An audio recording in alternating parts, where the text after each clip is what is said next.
matam amagi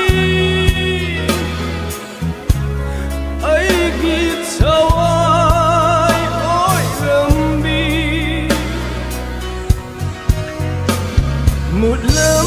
đại thang mây ghi mangal gum nang nga lam mi ina leng de na nang nga lam mi ina leng de na lâu năm hay bi sirol hay bi lâu năm bi lâu năm hay bi sirol hay bi lâu năm bi matam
Piroi dabang nang gitamoy na karigi o lilong ng sirol na panglaba ay gitamoy bu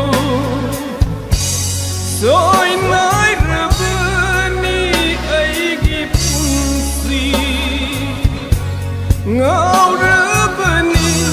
ngaw raba ang awa aigi unsi lâu năm hay bi sirol hay bi lâu năm bi lâu năm hay bi sirol hay bi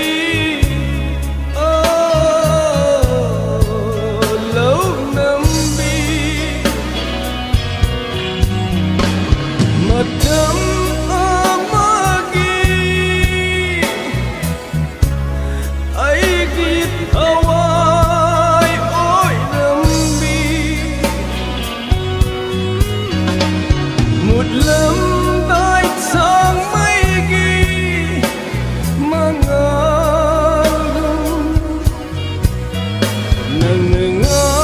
lam mi ina leng de na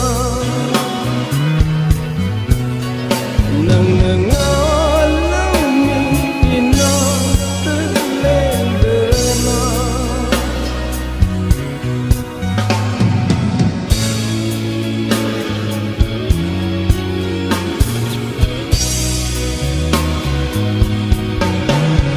nusik ang drabi nang gitamoy na kang lamloy ay giawa may sakse samlaba ay gipunsina sakli pa may sakse putuna kang lage aroy ba mikupa ay gipunsi lâu năm hay bi sirol hay bi